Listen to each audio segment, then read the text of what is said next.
हरे कृष्णा। आज की इस क्लास में सभी भक्तों का स्वागत है। हम श्रील प्रभुपाद लीलामृत क्लास प्रारंभ करने से पहले कीर्तन करेंगे। नमो विष्णुपदाय कृष्ण प्रस्थाय भूतले श्रीमते भक्ति वेदांत स्वामी इति नामिने। नमस्ते सरस्वती देवी गौरवाणी प्रचारिणे निर्विशेषा शून्यवादी पाश्चात्य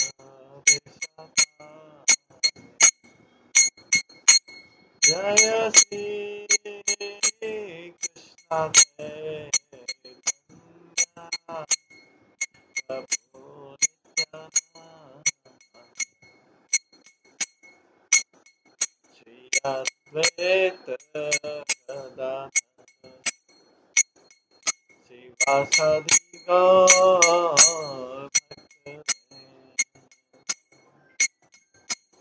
हरे कृष्णा कृष्णा कृष्णा हरे हरे हरे राम हरे राम राम राम हरे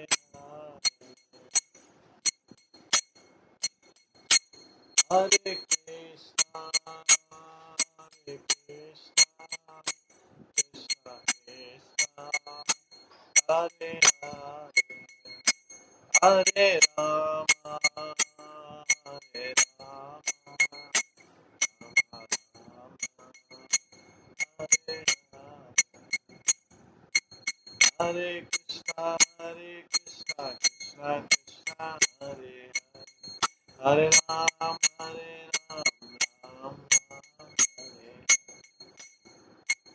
हरे कृष्णा कृष्णा कृष्णा हरे हरे राम राम हरे जय राधा गोविंद राधा गोविंद राधे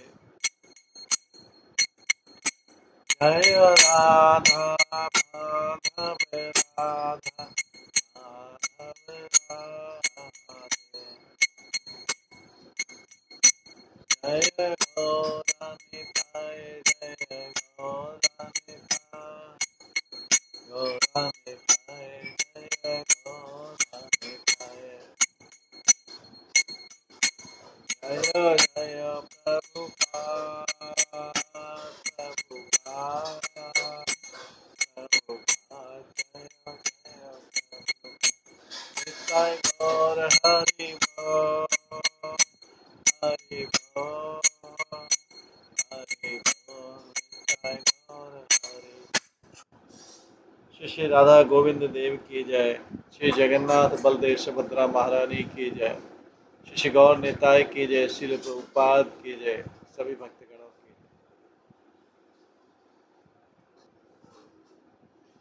कल हम श्रवण कर रहे थे श्रील प्रभुपाद लीलामृत से,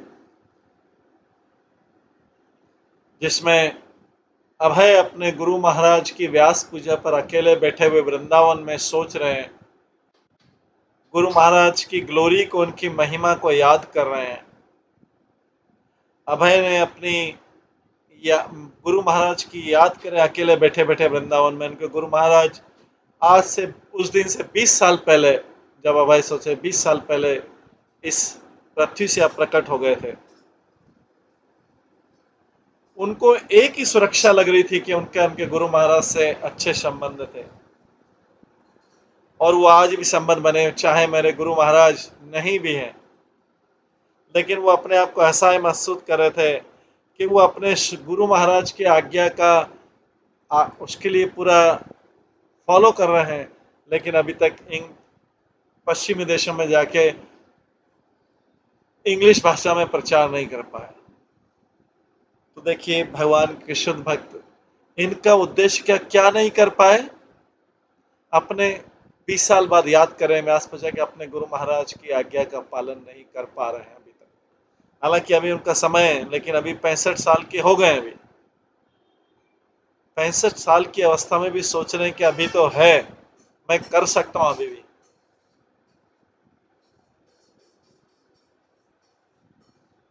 हालांकि उनके गुरु महाराज फिजिकली उपस्थित नहीं थे, वो उनकी उपस्थिति में अकेला महसूस कर रहे थे, और उन्होंने इसी उद्देश्य के लिए अपना परिवार और बिजनेस सब कुछ छोड़ दिया। उन्होंने अपने गुरु महाराज के विरह में, उनको अपने परिवार का विरह नहीं सता रहा था, उनको बिजनेस का विरह नहीं सता रहा था, उनको अपने गुरु का विरह सता रहा था। उन्होंने विरह अष्टक लिखा, एक अपने गुरु महाराज के विरह में एक विरह अष्टक लिखा।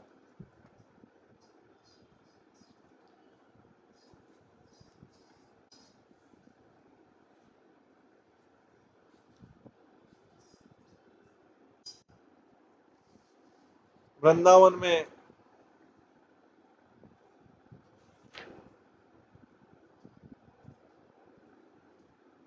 विरह अष्टक में लिखते हैं, प्रभुपाद लिखते हैं, अपने गुरु को भी प्रभुपाद बोलते हैं, भक्ति सिद्धांत सरस्वती ठाकुर को भी प्रभुपाद बोल रहे हैं वो। श्रील प्रभुपाद, आप दुखग्रस्त जीवात्माओं के प्रति सदैव दयालु हैं। आपके विरह की इस बेला पर मुझे केवल निराशा दिख रही है। दया के असीम सागर नित्यानंद ने माया का खंडन करके असीम भगवत प्रेम के सागर का वितरण किया है। जाति गोसाई ने स्रोत अवरुद्ध कर दिया है, किंतु अपने आगमन से है स्वामी, आपने माया का भंडा फोड़ कर दिया है। इस प्रकार एक बार फिर हर एक प्रेम के सागर में निमज्जित हुआ मुझ जैसा पतित अकिंचन और पापी भी भगवान चैतन्य के आदेश के बल पर आपने अपने सेवकों को गुरु बनाकर द्वार द्वार भेजा। सागर से हिमालय तक प्रचार कार्य होने लगा है। अब आपकी अनुपस्थिति में सर्वत्र अंधकार हो गया है। हे शिल प्रभुपाद, ये अपने गुरु को लिख रहे हैं। प्रभुपाद अपने गुरु को, उनको भी प्रभुपाद बोलते हैं, भक्ति शास्त्र ठाकुर को भी प्रभुपाद बोलते हैं। हे शिल प्रभुपाद, आप दुखग्रस्त जीवात्माओं के प्रति सदैव दयालु हैं। आपके विरह की इस बेला में मुझे केवल निराशा दिखाई दे रही। जिस तरह अद्वैत प्रभु भगवान गौर को लाए, उसी तरह भक्ति विनोद ने प्रार्थना की, उनका उत्साह आपको लाया, उनके उत्साह के बल पर आप आए और हर एक को ये बोध कराया कि भारत एक पवित्र देश है। जो कोई भारत देश में जन्म लेता है, उसे चाहिए कि पहले अपने जीवन को श्रेष्ठ बनाए और तब दूसरों को उपदेश दे। जो कोई भारत देश में जन्म लेता है, उसे चाहिए कि पहले अपने जीवन को श्रेष्ठ बनाए और तब दूसरों को उपदेश दे। इस महामंत्र का संदेश आपने सर्वत्र प्रचारित किया। अब आपकी अनुपस्थिति में है स्वामी, सर्वत्र अंधकार है। आपका कृपा सागर फिर अवरुद्ध कर दिया गया है। इस घोर दुख के भाले से मेरा हृदय छिद गया है। भगवान चैतन्य के संदेश के बिना केवल किम कर्तव्य मूर्ता का राज है। इससे हर एक वैष्णव आपके विरह से दग्धे प्रतिबद्ध आत्मा एक बार फिर अंधकार में डूब गए हैं। वे शांति की खोज कर रहे हैं, किंतु चिंता के सागर में डूबते जा रहे हैं। हे श्रील प्रभुपाद, आप दुखग्रस्त जीवात्माओं के प्रति सदैव दयालु है। आपके विरह की इस बेला में मुझे केवल निराशा दिखाई।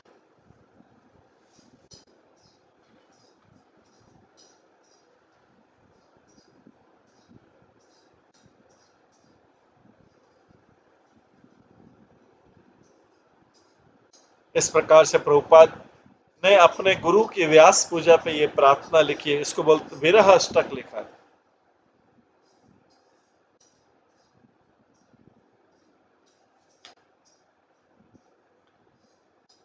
अभय,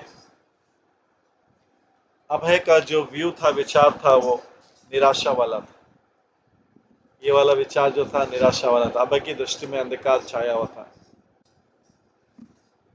श्रील भक्ति सिद्धांत सरस्वती के समय जो गोल्डन एरा चालू हुआ था, जो स्वर्ण भक्ति सिद्धांत सरस्वती ठाकुर के समय जो गोल्डन एरिया स्वर्ण युग चालू हुआ था, वो भी अंत होता हुआ दिखाई दे रहा है।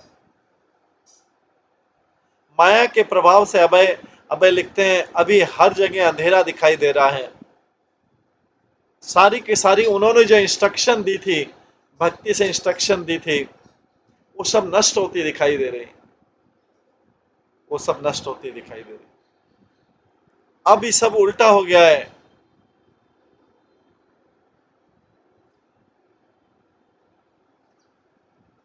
जो महान लोग हैं, जिनके पास दिव्य शक्ति है, उनके ऊपर ध्यान करने से ही जगत बच सकता है। अभय ने अपना फीलिंग, अपना जो अनुभव कर रहे हैं, वो दुर्बलता अनुभव कर रहे हैं, सहायता अनुभव कर रहे हैं, अपने गुरु की अनुपस्थिति में जो कर रहे हैं, उसका दुख प्रकट कर रहे हैं। उनके मन में विचार आ रहा है, उनकी 20वीं व्यास पूजा पर, 20 अप्रकट होने के बाद 20वीं पूजा, आपका जो मैसेज था, ये लोगों के कानों तक टच भी नहीं कर पाया। मैं संकीर्तन आंदोलन के लिए शक्ति कहां से प्राप्त करूंगा आपके बिना? अब इस जगत को कौन बचाएगा?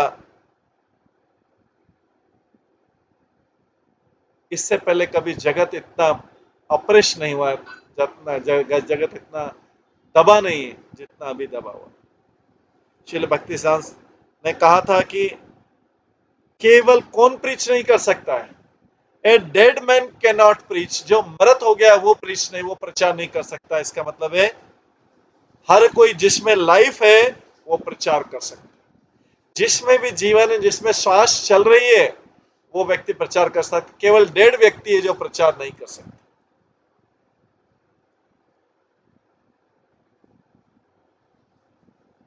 जब तक अभय और दूसरे लोग गौड़ी मठ की असफलता पे पश्चाताप नहीं करेंगे,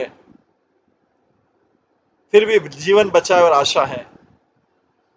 अगर सबने ये अधिकार प्राप्त कर लिया है और प्रचार करने निकला है, शिष्य बना निकला है, तो जगत में इस सफरिंग सोल को, कष्ट भोगने वाली आत्माओं को बचाया जा सकता है। इस पे रोना भी बेकार हो गया है कि उनके गुरु भाइयों ने क्या क्या नुकसान कर दिया गौड़ी मठ का। लेकिन इसको देख के और फिर से इसको पुनर्जीवित करके अभय ने सोचा कि अभी भी आशा है, आशा आशा का बिंदु है। अभय ने अभय ने ये पोयम वृंदावन भजन में केशव महाराज को भेज दी, जिन्होंने गौड़ीय पत्रिका में इसको पब्लिश कर दिया। एक रात्रि को अभय में स्वप्न आया, बहुत विशेष स्वप्न था, जो पहले कई बार आ चुका है जब वो ग्रस्त जीवन में थे। उनको श्रील भक्ति सिद्धांत सरस्वती ठाकुर स्वप्न में आए। जैसे अभय उनको जानता था, लंबे स्कॉलरली सन्यासी, बड़े लग रहा था सीधे आध्यात्मिक जगत से आ रहे हैं, वो कृष्ण के धाम से आ रहे हैं। उनको स्वप्न में आए। उन्होंने अभय को बोला और बोला कि उनको उनको पीछे पीछे आए। बोला, बार बार बोला। वो अभय से बोल रहे थे, सन्यास लो, आओ और सन्यासी बन जाओ। अभय तो छोड़ चुके थे, घर तो पहले ही छोड़ चुके थे, वानप्रस्थ आश्रम में थे, वृंदावन में रहे। अभय अद्भुत अवस्था में जागे। उन्होंने सोचा कि ये आदेश जो है उनका भक्ति सिद्धांत सरस्वती ठाकुर का ओरिजिनल इंस्ट्रक्शन फिर से आ गया है, जो उनको कलकत्ता में फर्स्ट मीटिंग में मिला था। वही इंस्ट्रक्शन उनके गुरु ने लेटर में लिखा था, अंग्रेजी भाषा का प्रचार करो और कृष्ण कॉन्शियसनेस पूरे पश्चिमी जगत में फैलाओ, और सन्यास उसका अंत है। अदरवाइज उनके गुरु सन्यास क्यों लेने का बोलते।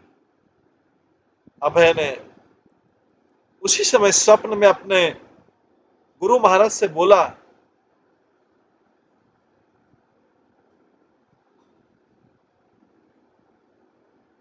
और गुरु महाराज ने उनको बोला, गुरु महाराज ने बोला, अब सन्यास लो, क्योंकि पहले सन्यास लेने का समय उचित नहीं था।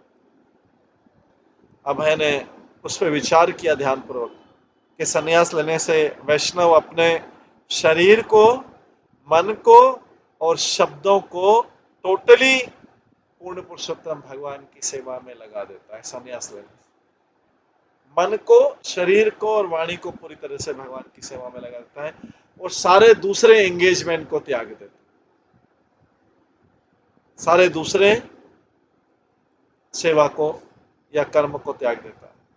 तो प्रभुपाद ने सोचा कि वो तो ऑलरेडी कर रहे हैं, वो तो ऑलरेडी कर रहे हैं वृंदावन में रहकर। श्रील भक्ति साहब ठाकुर ने सन्यास अपने बड़े बड़े शिष्यों को बोला था जिससे वो उनके मिशन को पूरा कर सके, लेकिन उन्होंने मिशन पूरा नहीं किया। पश्चिमी देश में जो प्रचार करना था वो गौड़िया मठ के बड़े बड़े सन्यासियों ने भी नहीं कर पाए। तो ये प्रभुपाद सोच रहे मैं कैसे कर सकता हूं, मैं तो एक गृहस्थ हूं, हालांकि अभी वानप्रस्थ आश्रम में थे। मैं वहां कैसे सक्सेसफुल होता, दूसरे लोग फेल हो गए। कई बार ये भी निराशा आती है कि जहां दूसरे लोग फेल हो गए मैं कैसे सफल हो सकता। वो हेजिटेंट थे, उनके उनको तो वैसे ही असहाय महसूस कर रहे थे, अपने आप को इनकेपेबल, असहाय महसूस कर रहे थे, असमर्थ महसूस कर रहे थे। वही तो चीज उन्होंने वीराष्टकम में लिखी। पर अब उनके गुरु महाराज तो एकदम चमक रहे हैं, उनके ऊपर तेज प्रकाश डाल रहे हैं। दूसरा विचार मत करो, नेचुरल ह्यूमिलिटी, नम्रता का भी विचार मत करो। हालांकि प्रभुपाद अभी वृद्ध थे और अकेले थे, इच्छा जो प्रचार करने की इच्छा थी, जैसे कि उनके गुरु ने आज्ञा दी थी, उनके अंदर रही। उनके अंदर बहुत दृढ़ता थी, फियर्स था। कई बार ये दृढ़ता वो बहुत शांति से प्रदर्शित करते। ऐसा नहीं कि कोई व्यक्ति वृद्ध हो जाए तो उसकी दृढ़ता खत्म हो जाएगी। दृढ़ता अंदर की चीज है, उसका बाहर के शरीर से कोई मतलब नहीं। फियर्स तो वो अपने बात को धीरे बोल रहे थे, धीरे बोल रहे थे, लेकिन दृढ़ता थी।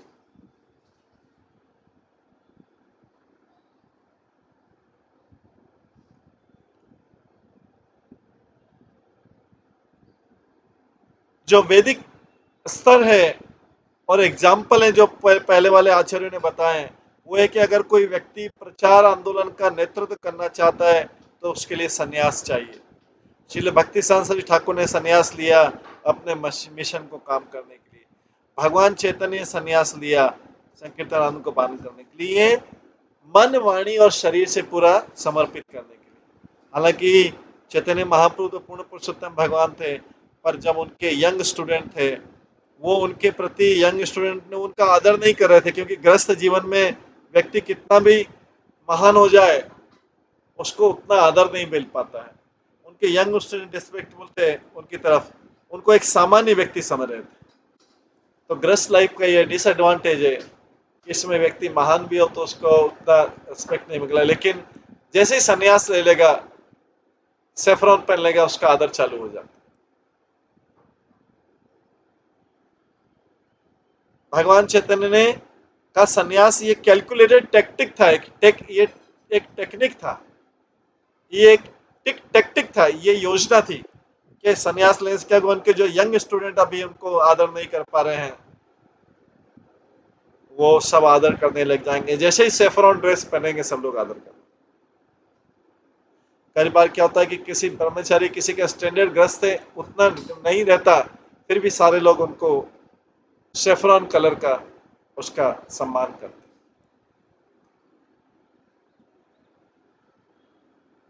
तो जैसे चैतन्य महाप्रभु ने, ये कैलकुलेटेड टेक्टिक था उनका, एक योजना थी चैतन्य महाप्रभु का संन्यास लेना, ग्रस्त छोड़ के। भगवान ने उनको संन्यास लेने की जरूरत नहीं।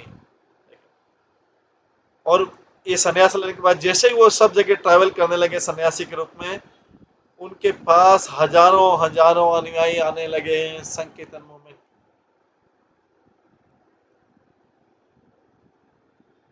ये जानते हुए कि कई धोखेबाज हैं, वो भी सेफ्रॉन ड्रेस स्वीकार करेंगे और जो रिस्पेक्टेड आदरणीय सन्यासी है उनको गालियां देंगे, अपशब्द देंगे। भगवान चैतन्य ने लोगों को कलयुग में संन्यास लेने के विरुद्ध सलाह दी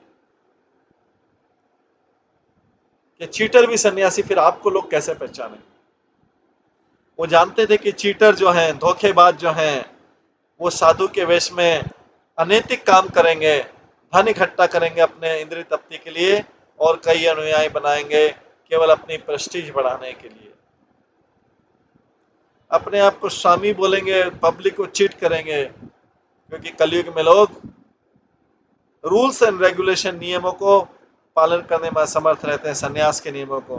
भगवान चैतन्य ने इसलिए रिकमेंड किया है, संस्तुति की है कि केवल हरे कृष्ण का चैंट करो।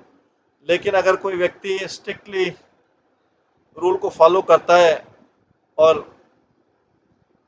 उसको आगे आंदोलन फैलाना है पूरे विश्व में, तो उसके लिए संन्यास आवश्यक है।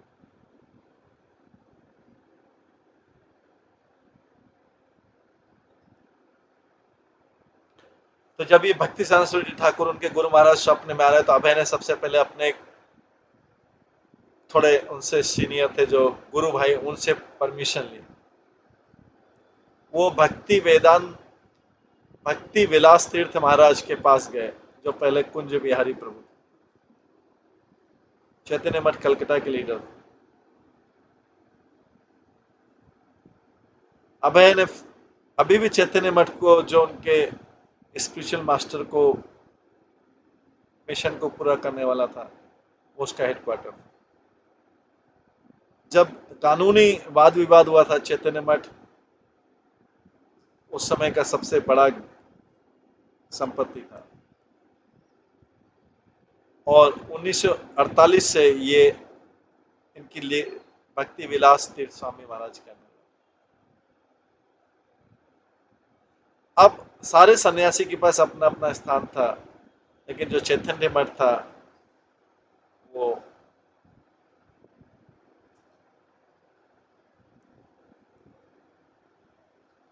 चैतन्य मठ और भक्ति विलास तीर्थ महाराज कानूनी रूप से गौड़िया मठ के एंटिटी।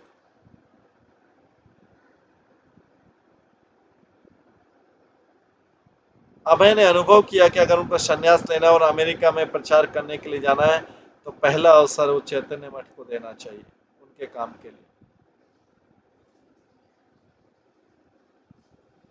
1959 में 1959 में अभय ने तीर्थ महाराज को लिखा, संन्यास के बारे में पूछा और चैतन्य मठ के प्रिंटिंग के बारे में पूछा, उनकी पांडुलिपि। और कोई बाहर नहीं जा रहा है, उन्होंने बोला कि मैं बाहर जाने को तैयार हूँ चैतन्य मठ की तरफ। भक्ति विलास तीर्थ महाराज ने लिखा अभय को कि अभय को पहले चैतन्य मठ ज्वाइन करना चाहिए। उन्होंने बताया कि जो झगड़ा अभी भी चल रहा है, जो चैतन्य मठ के विरुद्ध काम कर रहे हैं, वो अपनी स्वयं की महत्वाकांक्षा को बढ़ा रहे हैं। जो चैतन्य मठ के विरुद्ध हैं, वो अतार्किक रूप से काम कर रहे हैं और भक्ति सरस्वती ठाकुर के आदेश के विरुद्ध कर रहे हैं। सो तीर्थ महाराज के अनुसार अभय को क्या करना चाहिए, जो उन्होंने अपेक्षा की इतने टाइम से, पहले चैतन्य मठ को ज्वाइन करें और उनके उनके दिशा निर्देश में काम करें।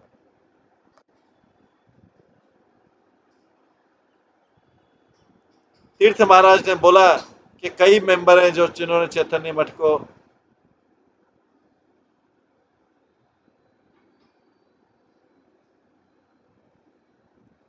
कि कई लोग हैं जिन्होंने अभी संन्यास स्वीकार किया है और अभय भी उनमें से एक हो सकता है समय आने पर। उन्होंने अभय को इनवाइट किया कि वो चैतन्य मठ में आके निवास करें। हमारे पास कई रूम हैं, एरी और अच्छे रूम हैं, हम आपको अच्छी तरह यहाँ पे ट्रीट करेंगे, आपको कोई कठिनाई नहीं होगी, हम ये निश्चित करेंगे कि आपको कोई असुविधा नहीं हो। पर जहाँ तक पुस्तकों का प्रिंटिंग का सवाल है, हम उत्साह से वेट कर रहे हैं कौन से जीव गोस्वामी की शर्ट संदर्भ प्रिंट करने के लिए वेदांत भक्ति के ऊपर और कई दुर्लभ बुक्स हैं गोस्वामी की, पहले हम उनको प्रिंट कर देंगे और फिर उसके बाद में हमारे स्टाफ जो है आपकी बुक को चेक करेगा, और अगर फंड आ जाता है वो भी प्रिंट हो सकती है प्रायोरिटी के अनुसार। ये बुक तभी प्रिंट होगी जब ये फेवरेबल है चैतन्य मठ की सेवा के लिए। इसलिए अगर फंड इनके लिए धन इकट्ठा किया, अगर फंड धन आ गया तो बाहर जाने का प्लान भी हो सकता है। अभय को इससे उत्साह नहीं मिला। मेन डिफिकल्टी आ रही थी कि अब चैतन्य मठ के पास फंड पूरा नहीं था। श्रील प्रभुपाद ने लिखा, मैं अपने टूटे हुए टाइपराइटर से काम कर रहा था, मैं तीर्थ महाराज के पास गया, आप मेरे को रूम दीजिए और मेरी बुक प्रिंट कीजिए, मुझे धन दीजिए, मैं आपको ज्वाइन करूंगा।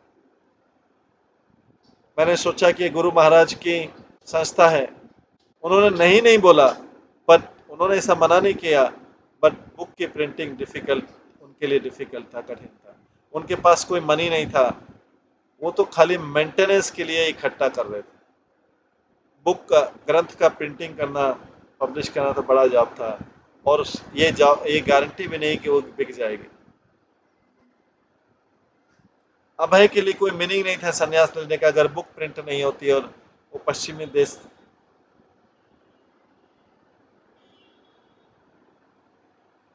बिना बुक लिए पश्चिमी देश जाने का और संन्यास लेने का कोई फायदा नहीं। अभय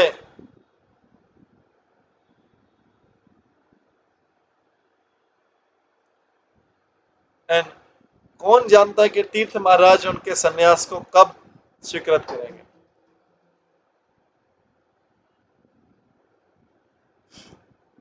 कलकत्ता जाने का कोई फायदा नहीं है वृंदावन से। एरी वेल लिट, अच्छा अच्छा प्रकाश वाला, हवा वाला रूम, वो तो ऑलरेडी उनके पास वृंदावन में है। अभय ने तीर्थ महाराज को लिखा, उनका डायरेक्ट ऑर्डर था उनके पास श्री भक्ति सिद्धांत ठाकुर को, वो इंग्लिश स्पीकिंग लोगों को प्रचार करे। वो अभी तुरंत वेस्ट पश्चिमी देश जाना चाहते थे, और उन्होंने सोचा कि चैतन्य मठ उनका वेलकम करेगा। दोनों अभय और तीर्थ महाराज की अपनी अपनी जिम्मेदारी थी, और दोनों काम कर सकते थे अपने गुरु की इच्छा को। अभय ने तीर्थ महाराज को लिखा, आप पुनः विचार कीजिए। मई 7 को 1959 में भक्ति विलास तीर्थ महाराज ने वापस लिखा, उन्होंने लिखा, मेरा विचार है कोई जल्दी में कोई डिसीजन मत लो, इस समय के लिए आप हमारे साथ रुको और आप सोसाइटी की सेवा करो, और उसके बाद में आप संन्यास स्वीकार करो। संन्यास का उद्देश्य है सोसाइटी की सेवा करना। अब अगर आपकी इच्छा है तो चैतन्य मठ जो है आपका अमेरिका जाने पे विचार करेगा, आपके प्रचार में, और सारा अरेंजमेंट करेगा।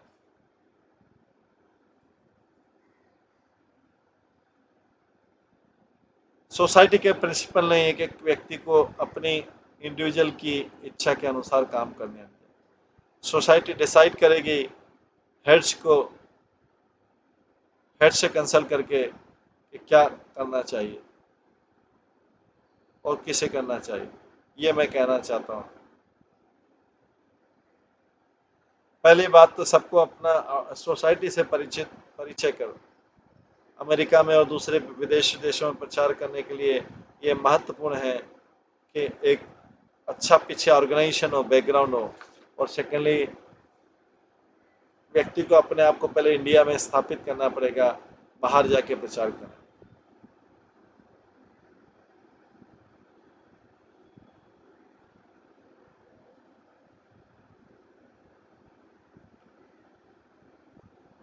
अभी तो वहां पे कोई कॉन्फ्रेंस रूम या मीटिंग नहीं है पश्चिमी देश में, और जैसे पहले होता था, जो सारा कम्युनिकेशन है वो मीडिया, टेलीविजन के थ्रू होता था। अब है समझ सके कि चैतन्य मठ की आवश्यकता क्या है, उनकी प्रायोरिटी क्या है, बट उसके कारण वो नहीं चाहते थे कि वो अपने गुरु महाराज का जो आदेश है, जो उनके भक्ति सिद्धांत ठाकुर ने दिया है, वो पूरा नहीं कर सके। अभय ने अपनी सेवाएं चैतन्य मठ के जो नेतृत्व थे उनको दिए। सोचा कि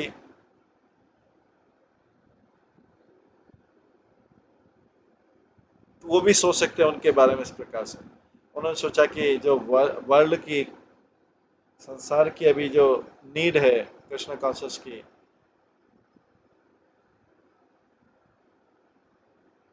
वो उनकी तरफ घूर के देख रही है और ये देख रहे हैं कि अभय बाबू जो है अन्वी से उत्साहित हैं और वो परिस्थितियां बता रही कि उनको जल्दी से अभी चले जाना चाहिए, जो भी उनके लिए चाहिए करे। बट उन उन लोगों की प्रायोरिटी दूसरी है, चैतन्य मठ वालों का प्राथमिकता दूसरी है।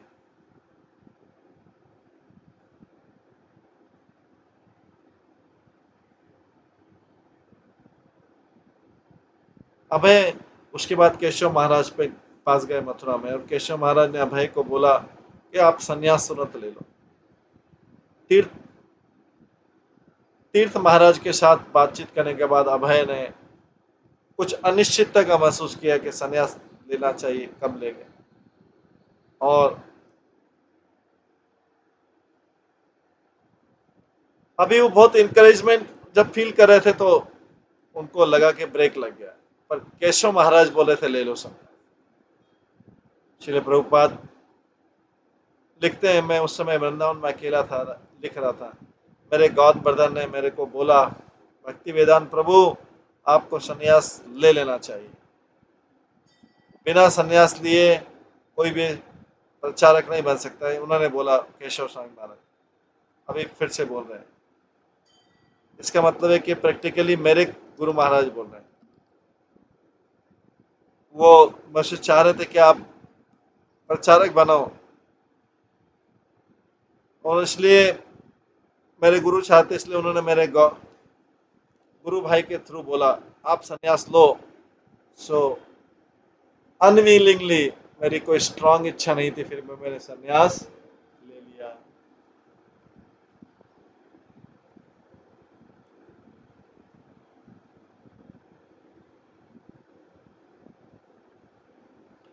केशव जी गौड़िया मठ जो है मथुरा के एक बाजार के बीचों बीच स्थित है। इसका मेन एंट्रेंस एक आर्च है, डोरवे, वो आंगन तक जाता है और स्काई में ओपन है,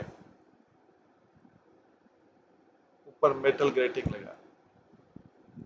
आर्किटेक्चर उसका आकृति बंशी गोपाल टेम्पल जैसा ही था। वहाँ का वातावरण एकांत वाला था, जैसे कोई मठ होता है।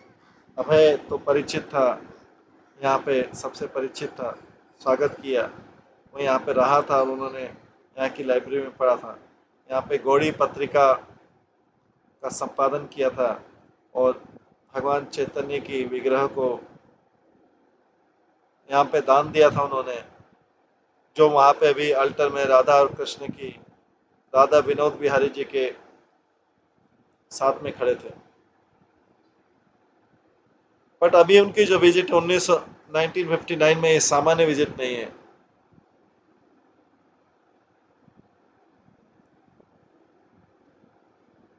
वो मठ में से व्हाइट ड्रेस में प्रवेश किया अभय बाबू के रूप में, पर वो सेफ्रॉन ड्रेस में स्वामी के रूप में बाहर निकले।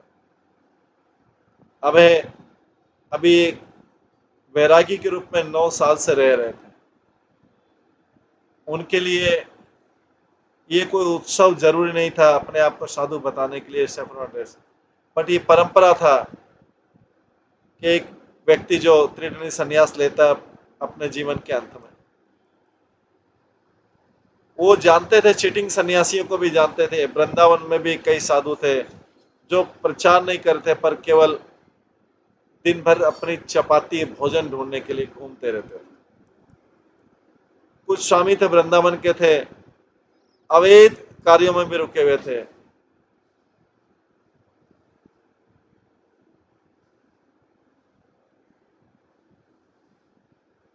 ये लोग सन्यास ऑर्डर का मजाक उड़ा रहे थे, और वहां पे कई जाति गोस्वामी भी थे जो सामान्य गृहस्थी की तरफ रह रहे थे, कि टेम्पल चला रहे थे, बिजनेस के रूप में अपने परिवार को सपोर्ट करने के लिए और लोगों से धन और सम्मान स्वीकार करने के लिए अपने जन्म किया था। हम भाई जानते थे ये सन्यास का दुरुपयोग हो रहा है, पर वो जानते थे रियल पर्पस सन्यास का, सन्यास का मतलब है प्रचार करना।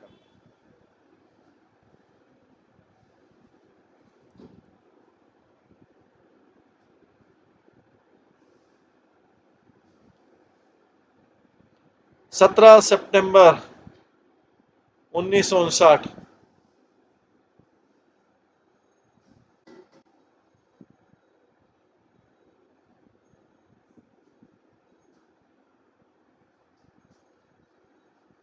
17 सितंबर 1959 को 50 बाय 25 फुट डीटी रूम में सेकंड फ्लोर में केशव मठ के कई भक्तों का ग्रुप वहां बैठा। डीटी के सामने राधा कृष्ण भगवान चैतन्य भी थे।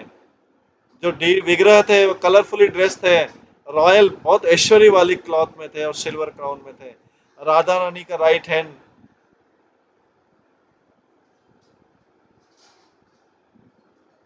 आशीर्वाद दे रहा था पूजा करने वाले को।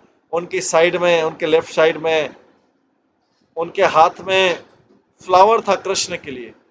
कृष्ण डांसर के समय टाइप खड़े थे और अपना राइट लेग जो है लेफ्ट के ऊपर रखा हुआ और अपने सिल्वर फ्लूट बजाने के मूड उसमें पिक्चर में थे। उनके उनके लिप्स रेड थे, उनके लंबे ब्लैक हेयर थे जो उनके कंधों तक जा रहे थे और मेरी गोल्ड गेंदे का फ्लावर था उनके गर्दन पे जो उनके घुटने तक जा रहा था। उनके राइट में चैतन्य महाप्रभु के विग्रह थे जिनका दायां हाथ उठा हुआ था और लेफ्ट हैंड इनके साइड। उनका शरीर स्ट्रेट था और पैर दोनों एक साथ। सॉफ्ट गोल्डन कलर था और बड़ी आंखें थी महाप्रभु की और बड़ा रेड मुख और स्ट्रेट ब्लैक हेयर थे जो उनके कंधे तक जा रहे थे। उससे एक लेवल बिलो पिक्चर थे उनके गुरु परंपरा के थे जगन्नाथ दास बाबा जी महाराज, भक्ति विनोद ठाकुर, गौर किशोर दास बाबा जी महाराज, भक्ति सरस्वती महाराज और भक्ति प्रज्ञान केशव महाराज।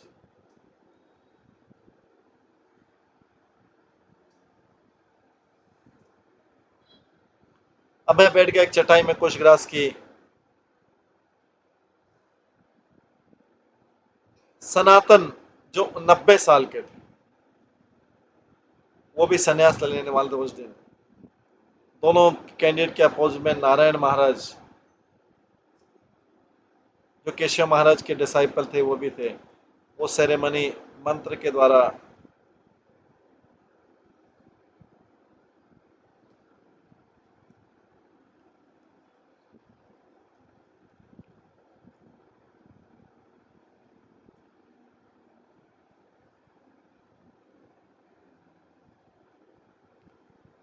मंत्र के द्वारा सेरेमनी प्रिपेयर करने लगे और अनाज और घी अग्नि में डालने लगे।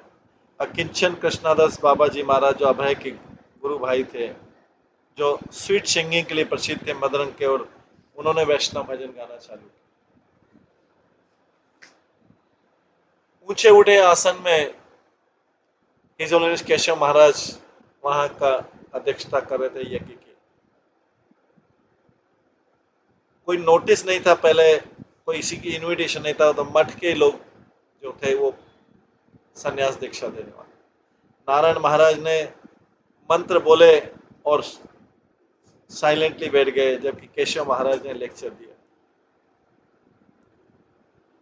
तब सबके सरप्राइज के लिए केशव महाराज ने अभय को बोल दिया, आप बोलिए। अभय ने सोचा नहीं था, जब उन्होंने आसपास देखा भक्तों का तो उन्होंने सोचा कि कॉमन लैंग्वेज हिंदी है। केवल केशव महाराज, दूसरे लोग ही इंग्लिश समझ सकते थे, लेकिन फिर भी उन्होंने सोचा कि इंग्लिश में बोला जाए। अभय के स्पीच के बाद में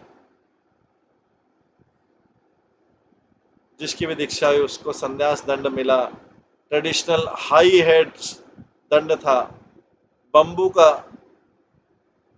4 बंबू राड का बना था जो बांधा हुआ था, और एक सेफ्रॉन क्लॉथ में बना था। 4 बंबू थे उसमें, और उसको सेफ्रॉन क्लॉथ से बांध दिया था। उनको सन्यास के कपड़े दिए गए, 1 पीस दिया गया सेफ्रॉन क्लॉथ पर, धोती, एक टॉप के लिए पीस, और 2 कोपिन के लिए, 2 स्ट्रिप, 2 टुकड़े कोपिन के लिए दिए। उनको तुलसी नेक बीड भी मिला गले में, और सन्यास मंत्र भी मिला। केशव महाराज ने बोला कि अभय, अब जाना जाएगा भक्ति वेदांत स्वामी प्रभुपाद से, और सनातन का नाम होगा मुनि महाराज। सेरेमनी के बाद जो दोनों नए सन्यासी हैं, फोटो खींचा, और अपने गुरु के, सन्यास गुरु के आसपास जो चेयर पे बैठे हुए, केशव महाराज ने अभय के ऊपर कोई नियम नहीं लगाया।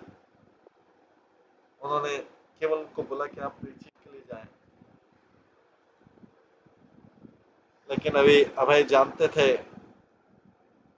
कि ऐसी भक्ति वेदांत स्वामी का मतलब कि खाली वो परिवार ही नहीं त्याग रहे हैं, वो घर की सुविधाओं को त्याग रहे हैं, बिजनेस को सुविधाओं को त्याग रहे हैं। उन्होंने वो 5 साल पहले कर दिया था। अभी व्हाइट क्लॉथ से सेफ्रॉन क्लॉथ करके अभय बाबू से भक्ति वेदांत स्वामी महाराज हो गए। इसका विशेष महत्व है।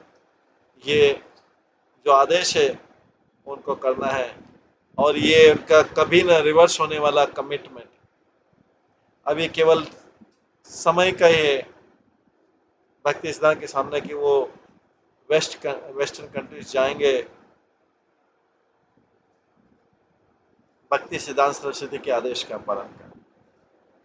ये भक्ति सिद्धांत वेदांत स्वामी का रियलाइजेशन था, नया संन्यास, अभी उनको स्टेटस मिल गया।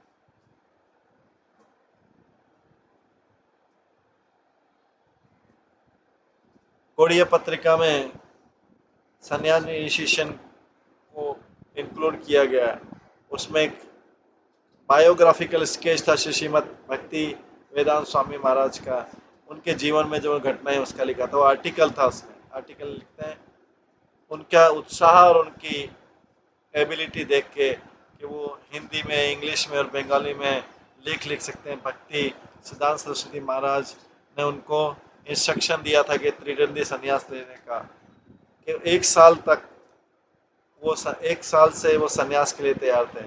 भाद्र महीने में उस दिन, जिस दिन विश्व रूप मतलब चैतन्य महाप्रभु के भाई ने संन्यास स्वीकार किया था, भक्ति वेदांत स्वामी ने केशव गुड़िया मठ में संन्यास स्वीकार किया। वेदांत समिति के संस्थापक भक्ति प्रज्ञान केशव महाराज।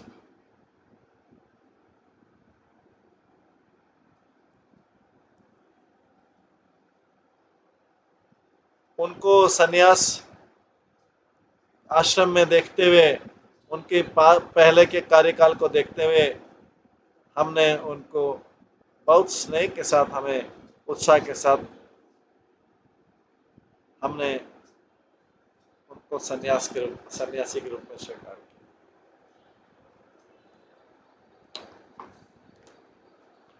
इस तरह से 9वें अध्याय में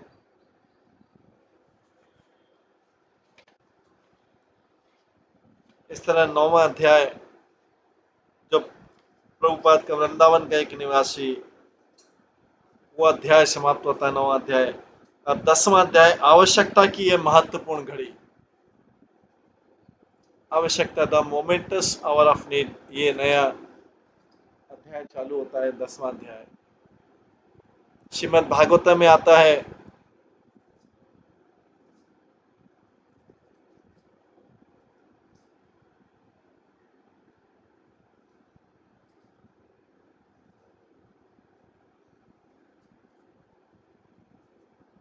जिसमें भक्ति वेदांत स्वामी केशव महाराज के कुछ डिवोटी के साथ में उन्होंने आगरा का टूर किया पहले, शॉर्ट प्रीचिंग टूर, अब आगरा, कानपुर, झांसी और दिल्ली में। पर वापिस से वो बंशी गोपाल जी के टेम्पल में आ गए। अब उनको कोई अभय बाबू नहीं बोल रहा था। फ्रेंड के बीच में भी स्वामी जी थे और महाराज थे, और लोग उनको एड्रेस करने लगे स्वामी भक्ति वेदांत, स्वामी महाराज, इसी भक्ति वेदांत स्वामी। लोग तुरंत उनको साधु के रूप में पहचान गए और उनको प्रणाम करने लगे। पर उनका बेसिक प्रॉब्लम रहा, वो तो पुस्तकें लिखना चाहते थे, प्रिंट करना चाहते थे, बट उनके पास कोई धन नहीं था। वो भगवान का मैसेज, संदेश सब जगह ब्रॉडकास्ट करना चाह रहे थे, पर बहुत कम लोग उनको स्वीकार करने के लिए तैयार। स्वामी बनने से भी इसमें कोई स्टेटस में चेंज नहीं आया। जब एक लाइब्रेरियन ने भक्ति वेदांत स्वामी को लिखा, बोला कि आप बुक लिखिए, आप पुस्तक लिखिए, क्योंकि पुस्तक परमानेंट रहती है, जबकि जो मैगजीन रहती है टेम्परेरी रहती है और बाद में फेंक दी जाती है मैगजीन। उन्होंने को लगा कि ये जो व्यक्ति है, ये उनके गुरु ही बोल रहे हैं इस व्यक्ति के द्वारा। तब जो एक भारतीय सेना के ऑफिसर ने, जिनको भगवत दर्शन अच्छा लगा, उन्होंने बोला कि आप बुक लिखिए, ग्रंथ लिखिए, बुक परमानेंट रहेगी। भक्ति वेदांत स्वामी ने उनको ये कथन लगा कि उनके गुरु बोल रहे हैं। जैसे एक डिपेंडेंट सर्वेंट होता है, कॉन्स्टेंटली अपने आध्यात्मिक मामलों पे ही विचार करता रहता है और अपने गाइडेंस लेता रहता है। भक्ति जो डिपेंडेंट सर्वेंट रहता है, डिपेंडेंट शिष्य रहता है, वो गुरु से सब कुछ गाइडेंस लेता रहता है। उसी प्रकार से भक्ति वेदांत स्वामी ने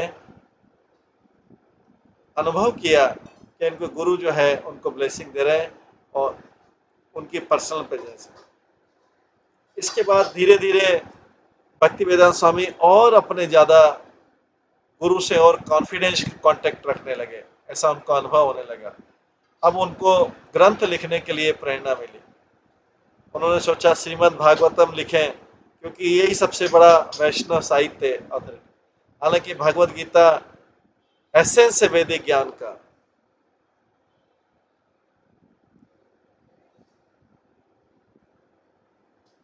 ब्रीफ एबीसी फैशन में है श्रीमद् भागवतम, ज्यादा विस्तृत। और श्रील भक्ति सांसरी और श्रील भक्ति विनोद ठाकुर ने दोनों में बंगाली में भागवतम के ऊपर व्याख्या लिखी। वास्तव में बड़े बड़े वैष्णव आचार्य जो पास्ट के थे, उन्होंने श्रीमद् भागवतम के ऊपर अपनी व्याख्या लिखी। भगवान चैतन्य महाप्रभु ने स्वयं संस्तुति की है श्रीमद् भागवतम को, अमल पुराण साहित्य बता दी। और इसका जो इंग्लिश ट्रांसलेशन है और उसकी व्याख्या है इस बुक की, वो किसी दिन इस जगत को परिवर्तन कर सकती है। और अगर अगर वो सोच रहे हैं कि कुछ बुक भी प्रकाशित कर दी, उनकी प्रचार सक्सेसफुल हो जाएगा, बढ़ेगा, वो बाहर जा सकते हैं आत्मविश्वास के साथ और वहां पे खाली हाथ नहीं रह सकते।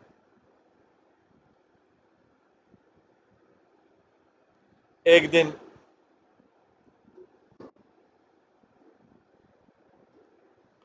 गौरचंद्र गोस्वामी, जो राधा दामोदर टेम्पल के मालिक थे, उन्होंने भक्ति वेदांत स्वामी को के पास गए और उनको इनवाइट किया राधा टेम्पल, दामोदर टेम्पल में, जो जीव गोस्वामी का नित्य घर है और रूप गोस्वामी का, और उनका जो राइटिंग है, ट्रांसलेशन है, वो वहाँ अच्छी तरह कर सकते हैं। भक्ति वेदांत स्वामी तो इंटरेस्टेड थे। उन्होंने यहाँ पे रेगुलर दर्शन देना तो कभी स्टॉप नहीं किया था राधा दामोदर मंदिर में। और उन वहाँ पे उनको इंस्पिरेशन, प्रेरणा मिली कि समाधि भी है वहाँ पे चैतन्य महाप्रभु के आंदोलन वाले लोगों के लिए, जीव गोस्वामी और रूप गोस्वामी। पर वहाँ पे जो दो दो लोगों को देखने गए, दो रूम अवेलेबल थे, वो बहुत खराब अवस्था में थे, पुअर थे। उनको कई टाइम तक मेंटेन नहीं किया गया, कहीं वहाँ पे कोई रहा नहीं बहुत दिनों से। फिर भी वो अवसर को मिस नहीं करने के लिए भक्ति वेदांत स्वामी रूम लेने के लिए तैयार हो गए, ₹5 महीना।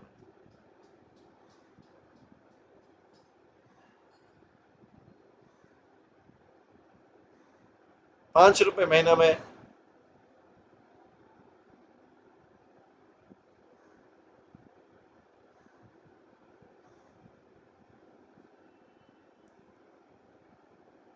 और उसके बाद वो इलेक्ट्रिसिटी भी इंस्टॉल कर सकते हैं और रिपेयर भी कर सकते हैं। और जब फिनिश हो जाएगा वो जा सकते हैं। भक्ति वेदांत स्वामी ने उस उनसे निमंत्रण को शुभ रूप में स्वीकार किया और उसके वहाँ रहने से उनका नया प्रोजेक्ट जो है प्रेजेंटिंग श्रीमद् भागवतम इंग्लिश में हो जाएगा। वृंदावन के सारे टेम्पल में राधा दामोदर के पास 6 गोस्वामी का सबसे बड़ा कलेक्शन था और इनके अनुयायी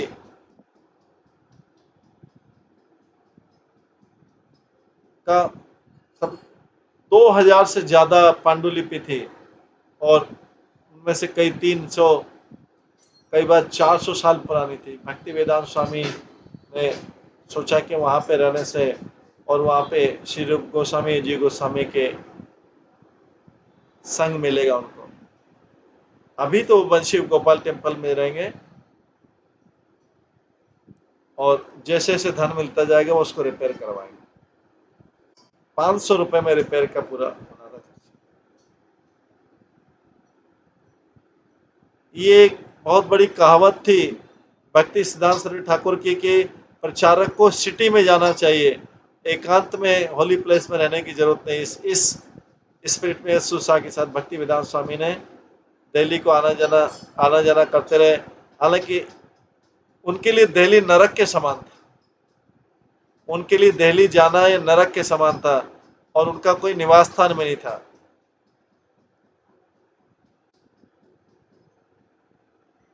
वो उनको बिजनेस में रख लेते थे भारतीय संस्कृति के आधार पर कि अच्छा आदमी है,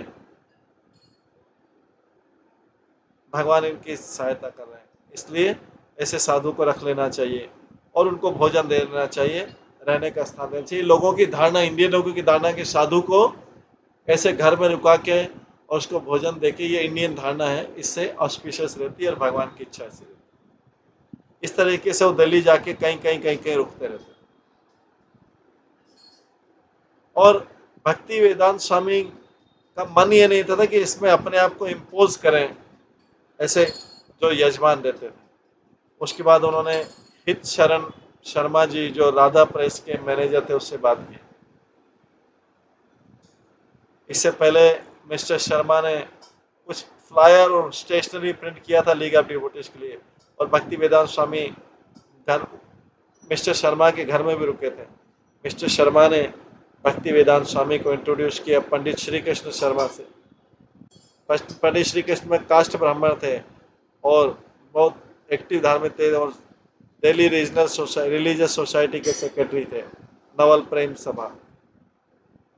सहानुभूति के लिए भक्ति सिद्धांत सरस्वती की साहित्य के लेबर के लिए कृष्ण पंडित ने उनको राधा कृष्ण टेम्पल में एक छिप्पीवाड़ा में एक रूम दे दिया ओल्ड दिल्ली में। अब भक्ति वेदांत स्वामी के लिए एक परमानेंट ऑफिस हो गया दिल्ली में।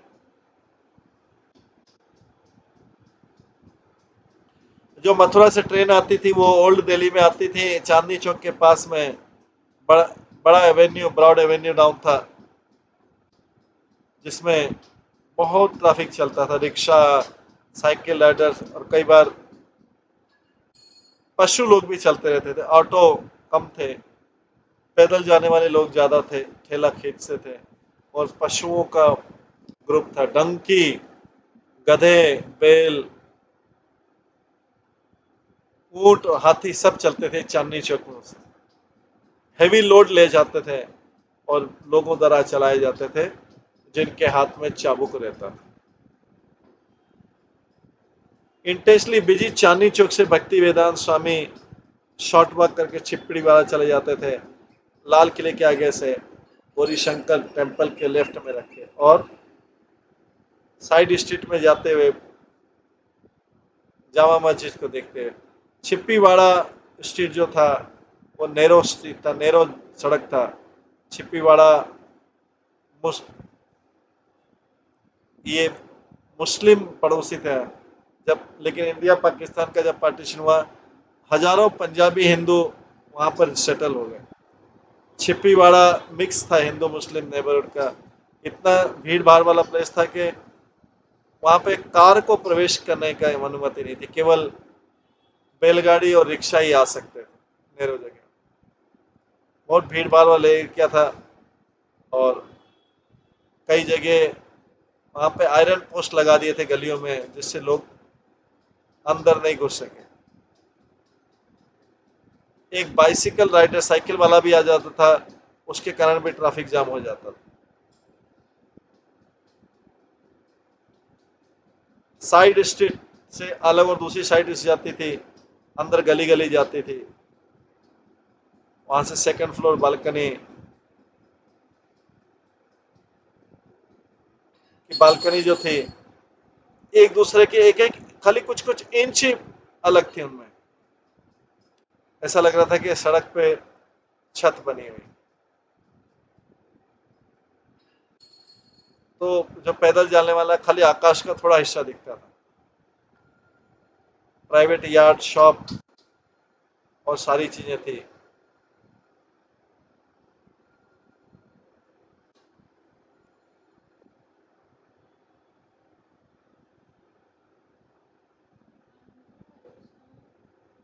प्राइवेट यार्ड, शॉप थे और एलए थे। वो ज्यादातर शॉप में हिंदी में लिखा हुआ था, सब हेडिंग था इंग्लिश में।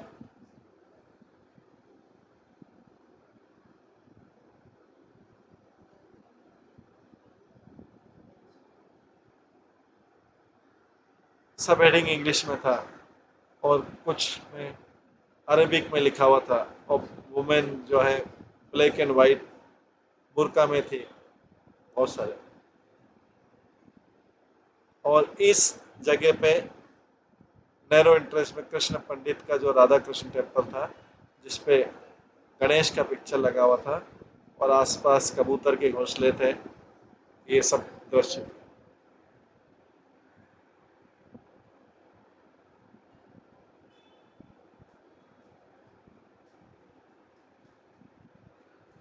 टेम्पल पे के पास में कई फैमिलियां थी नेबरहुड में। हालांकि टेम्पल रूम डार्क था, राधा कृष्ण के डीटी अल्टर में वो उनका उनका बहुत अच्छा उजाला था। राधा रानी क्रीम कलर के, कृष्ण ब्लैक मार्बल के थे और 2 फीट लंबे थे। उन वो डेकोरेटेड है डॉट से, फ्रेश सैंडलवुड पल्प से और येलो सैंडलवुड से उनके फोrehead पे लगा। दोनों डीटी ड्रेस सिल्क गारमेंट में थे। सेकंड फ्लोर पे डीटी रूम के ऊपर एक गेस्ट रूम था, भक्ति वेदांत स्वामी का रूम। इसके सीमेंट वॉल थी और फ्लोर एकदम बेयर था।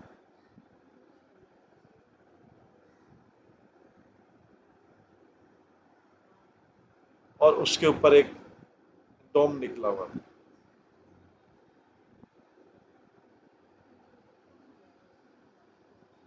भक्ति वेदांत स्वामी ने देखा कि उनका रूम जो है एकांत नहीं था, बस साइड बाय साइड दो दूसरे रूम भी थे। डोर के बाहर एक मेटल ग्रेटिंग था, जो वंशी गोपाल जी के टेम्पल से बड़ा था, और केशव मठ के इसके नीचे भी एक टेम्पल है, आंगन के नीचे। रूप से कोई भी वृक्ष नहीं देखा जा सकता। तो ये इसका व्यू जो था रूफटॉप से, इतने क्राउडेड था कि रूफ से रूफ में कोई व्यक्ति एक जगह से दूसरे घर में जा सकता था, जामा मस्जिद तक जा सकता था। मॉस्क के 3 बड़े रूम थे, जिसमें बड़े बड़े मीनार थे। वो ऑर्डिनरी बिल्डिंग से ऊपर थे। वहां पे कई कबूतर थे।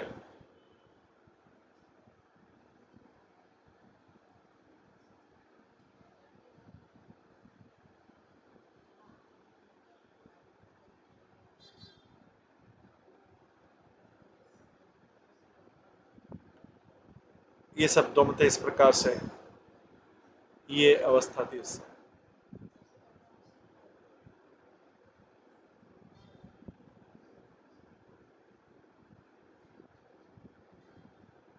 इस प्रकार से प्रभुपाद ये रूम देखा, जो प्रभुपाद को दिल्ली में रहने के लिए मिला। इसके बाद का वर्णन जो है हम कल की क्लास में श्रवण करेंगे। आज की क्लास के यहीं पे विराम देते हैं। सभी भक्तों का बहुत बहुत धन्यवाद। सब भक्तों के लिए एक बार हरे कृष्ण महामंत्र का जप करें। हरे कृष्णा कृष्णा कृष्णा हरे हरे, हरे राम राम राम।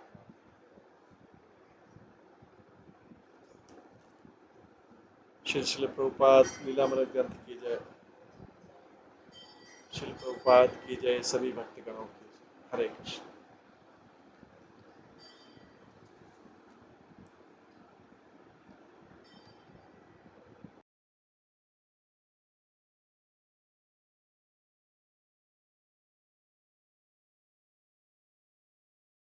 हरे कृष्णा कृष्णा कृष्णा हरे हरे, हरे राम राम राम।